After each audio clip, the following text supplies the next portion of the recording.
Welcome to Lesson 1, Intellectual Training of the course AIS 3148 on Training and Education in Islam.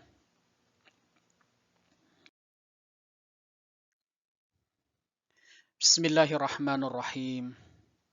Allahumma akhrijna min zulumatil wahm wa akrimna binuril fahm.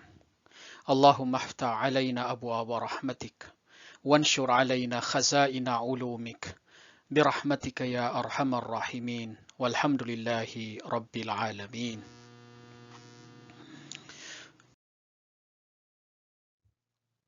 Welcome to our first lesson on training and education in Islam. As the learning outcome, at the end of this lesson, the students are expected to identify and analyze the intellectual training which Islam encourages. And to achieve that aim, after a short introduction, we will deal with what we mean by intellectual training, and then we will also identify the two types of knowledge I mentioned in ahadith or traditions. The old educational system that we have, and intellectual training, an anecdote, a relevant anecdote about the diviner and the king, and then frequent meeting with the teacher, whether it is a criterion or not, the concept of ijtihod, what we mean by invitation of Islam to teaching and learning, and finally, which knowledge we are referring to, which Islam oblige us to seek and obtain. So with that, we have to agree upon, and I am sure that we have no disagreement on this aspect, that training and education, its main goal is the building of man. Its main goal is the molding of human beings. And any school of thought which is goal oriented, which has a goal in mind, has an educational system. Why? Because this educational system is needed to build the desired product that that school of thought is envisioning. Whether we are referring to the collectivity of those products or the individuality of them. So educational systems as a whole must be in tune with both the individual and collective goals. In Islam, Islam is such a school of thought that the individual goal for the molding of man is in no way in contradiction with the collective goal, that is to lead humanity to the ultimate progress that God envisioned for them. That is the acknowledgement of the unity of God and the brotherhood of humanity. Now, in this topic, some questions are needed to be posed. For example, does Islam give importance to ta'lim? Obviously, the answer is yes. And since it is yes, the next question is, what kind of human being is the model human being as envisioned by Islam? The third one is, what method must be used for the training of him, for his training, for the training of the human being. Okay, so with that introduction, let us now deal with the meaning of intellectual training that we have. When we talk about intellectual training, it is something that cannot be divorced with the issue of knowledge. But take note, these two are two different things. It is the difference between akal or ta'akal and ta'akul on one hand, and ilm and ta'allum on the other. Ta'akal and ta'allum means intellect and intellection, whereas ilm and ta'allum means knowledge and learning, meaning acquisition of those knowledge. Okay, so as far as teaching is concerned, teaching knowledge, the goal of teaching must be higher than the memorization and the compiling of tons and tons of information and bits of data. The goal of teaching must be higher than that, and that is to train and grant independence to the mental faculty of the learner and revitalize his power of innovation. In other words, the teacher's job is actually to kindle fire. That is very meaningful. It means to say the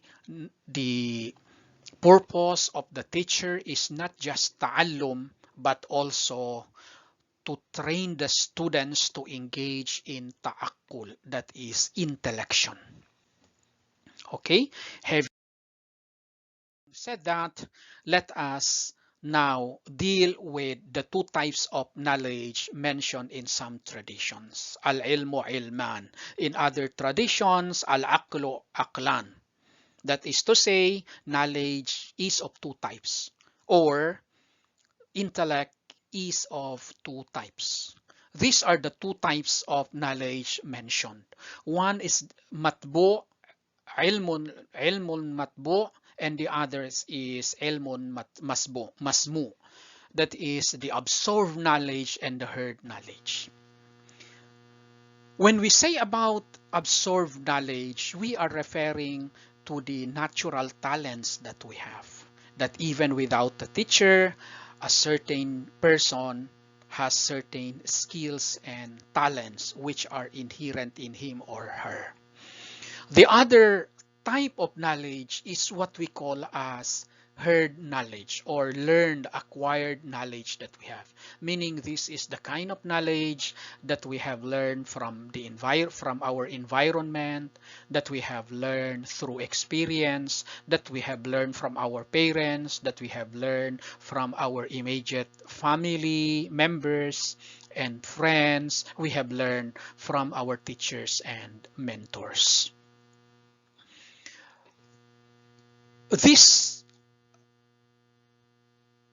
two must be combined together in order to have a proper intellectual training. It is also said in a tradition that there is a need for the herd knowledge to stimulate the other one.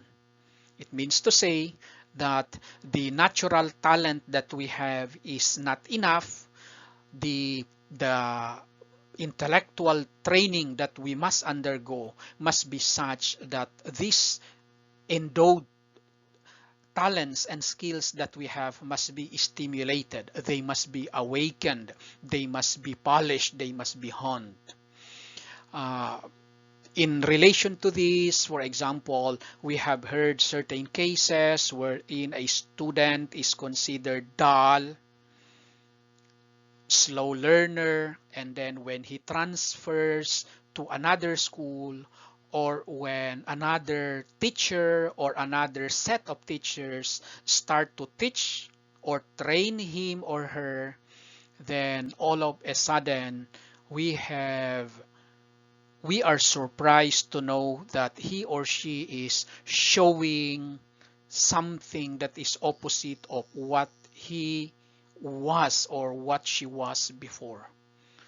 One analysis for that, a shallow analysis, is that you see this teacher, the other teacher, or the other set of teacher, or the other school was able to give him or her the necessary information and knowledge. A deeper analysis for that is that this school, meaning the new school, the new teacher, or the new set of teachers, they were able to stimulate correctly the inherent knowledge, the inherent talents and skills that the said student has. So since we have already known what we mean by this intellectual training, what are the two types of knowledge. Now, let us see what's the status of the old educational system that we have. Of course, every time that we talk about old educational system, immediately what comes to our mind is memorization. Meaning we are expected to memorize lines, uh, paragraphs, even pages, or even a chapter, or even a, a book. That is the old educational system that we have. So what happens was that when when learning is only based on memorization, when the said student is asked in a different way, meaning different from the way a question will be thrown to him or her, immediately you will find him or her to be dumbfounded, meaning he cannot say anything. Why? Because he or she is not too trained to think critically. He or she is not intellectually trained. Of course, there are pieces of knowledge. There are, in fact, so many pieces of knowledge. The problem is the ability to think correctly is lacking from him or her. So that kind of a product is usually described as somebody who is knowledgeable but with an ignorant mind. When we say ignorant mind, that means that he lacks intellectual training. He lacks critical thinking. Okay, so as an example of this educational system, there is an anecdote, of course, this is not true, about the diviner and the king. What we mean by diviner, by the way. In today's setting, that is what we call magician or fortune teller. Okay, this old diviner, he is getting old, and sooner or later he know that he will pass away, and he wants his son to succeed him as the king's diviner. During that time, it's one of the ways of the king to entertain his subjects is through a host of diviners that he is maintaining. So this diviner trained his sons in his kind of craftsmanship, and when he felt that the young diviner is already ready, he presented him to the king. So the king, he wanted to test the skills, the talents of the young diviner, whether he is already ready, whether he is already deserving to be the replacement of his father. So he holds something, he hides something in his palm, and then he said, what am I hiding in my hand? Actually, he is holding an egg, a chicken egg. So the diviner would guess this and that, would speculate that he is holding this and that. And then all of those answers are wrong. So the diviner, the king gave the clue. Its center is yellow and its sides are white. Okay, after a while, the young diviner said, "Oh, I know. It must be a yellow, win a millstone, and this milestone is surrounded by white carrots." So what will you expect from the king? Will he be entertained by the answer? Definitely not. Why? It may be possible that a milestone surrounded by white carrots be may be described as something that its center is yellow and its sides are white. But the fact is that a milestone, the common size of a milestone is something that cannot be put or cannot be hidden inside your palm because it is too big. So the king was frustrated and he scolded the old diviner, meaning the father. The father reasoned out that he had actually taught his son all the skills, all the knowledge that he has. What do you think is the lacking for the young diviner? It's not the pieces of knowledge necessary to become a diviner. The problem is the critical thinking, what we call as common sense. Sentido común. There is also a similar story, similar to this story of the diviner and the king. There was once a foreigner who went to a village to interview people, and he happened to interview a villager who impressed him because this villager was able to give very intelligent answers to every question that he would throw. So finally, the foreigner asked, "Why were you able to give me such intelligent answers?" The villager just simply said, "You see, the literate would just answer or would just give the answers that he already know.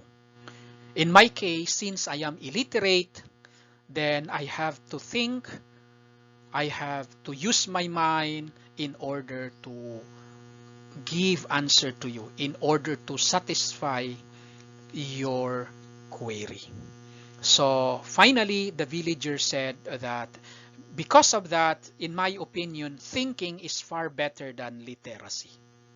Of course, thinking is far better than literacy. Of course, we don't deny the fact that literacy is important, but literacy alone is not enough. There must be literacy, and at the same time, there must be proper intellectual training in order to think correctly, to think critically. Okay. Another issue as far as intellectual training and acquiring knowledge are concerned is the notion that frequent meeting with the teacher is a criterion for a person to have a higher level of knowledge, even a criterion considered for having a higher level of intellectual training. But the fact is that frequency of meeting with one's teacher is not the criterion, because there must be time to reflect. There must be time to think. In our current setting, if you obtain PhD, that does not mean that you have already enough or higher level of intellectual training. Yes, we may say that you have a higher or high level of education, but that does not necessarily mean to have the higher critical thinking. There are so many notable individuals in the realm of the academe, in the realms of scientific discovery, wherein they don't have PhDs. There are so many very successful entrepreneurs who have no MBAs and who have no PhD in business administration. They have no PhD in entrepreneurship, yet they are very successful. Why? Because they have enough time to think. Here, I cannot overemphasize the need for what we call as reflection or tafakkur, which has been mentioned and praised many times in the Quran. In the traditions of the Prophet, there are many sayings which connote that a moment or an hour of tafakkur is better than 70 years or 70 acts of worship or 7 years of worship, something like that. Why? Because any act of ibadah that you have must be based on tafakkur. It must be based on reflection on what you are doing. You must have the time to ponder upon. You must have the time to reflect on your environment. There must be a time to reflect on what you are doing. There must be a time to reflect on the findings of your study, for example. So, related to this issue of the time to think, what a good book that I know of among many others is the Deep Work, Rules for Focused Success in a Distracted World. You can find it in the Amazon. Okay, so related also to the topic of intellectual training and seeking knowledge as well as acquiring knowledge is the concept of ijtihad. By the way, when we talk about ijtihad, it means to say the jurisprudential process wherein the mujtahid means the person qualified to perform ijtihad.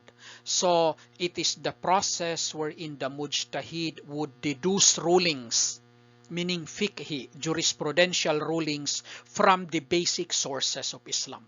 I am referring to the Quran and the Sunnah of the Holy Prophet. Okay, so one definition of ijtihad is this. Genuine ijtihad means that when a new issue which has no precedent and has not been hypothetically discussed in any book is presented to a mujtahid, he could immediately apply the correct principles or usul and draw a conclusion. So whenever there is a new issue that was not explicitly touched upon in the Quran and in the Sunnah of the Prophet, I said not explicitly touched upon. In the Quran and in the Sunnah of the Prophet, that's the time that the mujtahid would issue an ijtihad in order to arrive at a ruling concerning that. For example, just for example of an issue that was not there explicitly in the Quran and the traditions. How would a Muslim perform salat when he is in the moon? Or how a Muslim would perform salat and saum, ritual prayers and fasting when he is in the Arctic or Antarctica, or in throughout the 24 hours it's just daytime, or throughout the nighttime it's just night, throughout the 24 hours it's just nighttime, or just 2 hours of nighttime or just 2 hours of daytime. How will he perform his Shari'i obligations? So those are examples of new issues which were not discussed before. So a real mujtahid is somebody that when he is confronted with a new ruling, he would deduce when he's confronted with a new issue, he would deduce the ruling from the basic sources. And without it, he is not a copycat of the previous mujtahids. It means to say he is not a muqallid. He is not an imitator or emulator of the previous mujtahids, even if those mujtahids, as in usual cases, are his teachers. So this mujtahid, it means to say this mujtahid has reliance on his understanding. He has self-reliance on what he knows from the Quran and the Sunnah and other related pieces of knowledge or fields of science. That is also illustrated by the founders of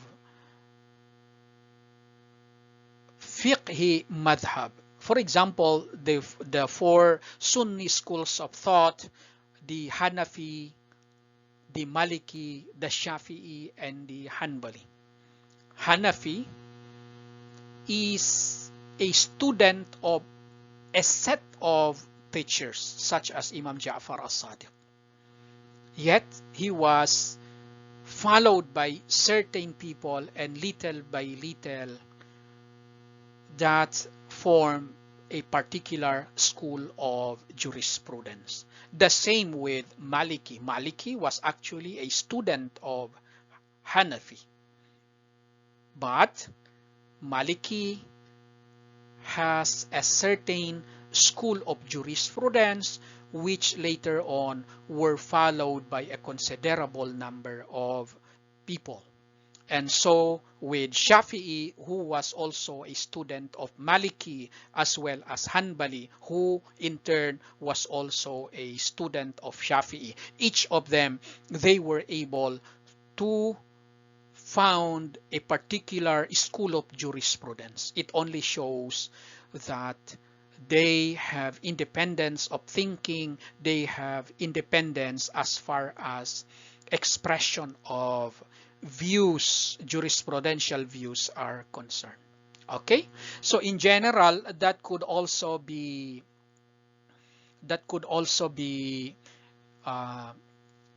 related to what we basically known as the structure of scientific revolutions as theorized by Thomas Kuhn, wherein according to Kuhn, first there is what we call as model shift, meaning there is a shift in the existing model. If this is the way, another scientist or a new scientist propounded a new model, meaning he theorized on a particular scientific theory. So with the existence of that model shift, it leads to crisis because people also started to follow his drift in the model. And then this crisis would exacerbate and it would lead to model revolution. And after the model revolution, a time will come that the one that revolts, meaning the new model, the shift in the model would attain the upper hand, and then we will experience what we call paradigm change, meaning it is there would be a paradigm shift. And with the existence of that paradigm shift, this paradigm shift or change would become the normal science, replacing the former scientific theory that is identified as the quote-unquote the normal science. This happened also in natural sciences. For example, in the field of astronomy, for centuries, what was being believed was the Ptolemaic conception of astronomy, wherein the earth is flat. And then here comes Copernicus and Galileo saying that the earth is spherical. And now it is the one that becomes the normal science, replacing the Ptolemaic model. Okay? So now we arrive at the point where we need to clarify what is this invitation of Islam to teaching and learning. Obviously, the goal of Islam, or one of its ideals, is the literacy of the Muslim Ummah. The Muslims are encouraged to learn. And when we say seeking knowledge is incumbent upon every Muslim, when we say that talab of ilm, seeking knowledge, is fariyadatu ala kulli Muslim, that it is incumbent upon every Muslim. The word Muslim there is not to be understood as just masculine in gender, because it must be understood as a general gender. It means to say it encompasses both male Muslim and female Muslim. That's why all, both male and female, are obliged to seek knowledge. Now we are settled that seeking knowledge, teaching knowledge is incumbent upon everyone, male or female. Now the question is, which knowledge? We know that some fields of knowledge are obligatory by themselves. That is wajib aini. It means to say they are wajib by themselves. One good example is Salah. Performance of Salah is obligatory for every Muslim. So it is obligatory on his part to learn how to pray. And in addition to that, there are also pieces of knowledge which we call as preparatory obligatory in itself, or what we call as preliminary obligatory. For example, in the case of the ritual prayer, we also learn that before we pray, we need to perform ablution or wudu. Now, in the performance of ablution, we need certain pieces of information. One example is that with which element that we have to perform ablution. Do we need, or can we perform ablution with Sprite, soft drink, or soda? Can we perform ablution with alcohol or water? Now, what we consider to be water? Can we consider sea water as permissible with which we perform ablution? How about river water? How about a vessel full of water which is contaminated? To what extent that this contamination is permissible, and what are the elements that would serve as the contamination, which are allowed and which are not? These are things which are preliminary obligatory to know. Okay? So in addition to that, there are also pieces of knowledge which we consider as wajib kifai. That is, obligations which must be performed on the basis of division of labor. If a certain number of the community already engaged in that field of specialization, then the rest of the community are already excused from the said obligation. Okay, so when we talk about which knowledge, we are actually referring to all this. We are not just referring, we are not limited to those pieces of knowledge which we consider as wajib aini. This knowledge that must be learned and taught are those wajib aini, those preparatory obligatory, as well as those wajib kifai. So in conclusion, in Islamic training and education, intellectual growth and intellection, or what we call as ta'akul, have been given immense importance. In the same manner, teaching itself is also given special value, and it has no specific limit.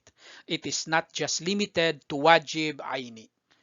It must also encompass the preparatory, obligatory, as well as the wajib kifai, or those obligations which are given on the basis of division of labor of the entire community.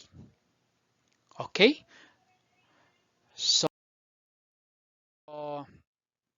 that's the end of lesson 1 about intellectual training. So next lesson, we will deal with the rational training of man, inshallah. So for more similar lessons, subscribe to Wayfaring with Mansoor channel. Thank you. Wassalamu alaikum wa rahmatullahi wa barakatuh.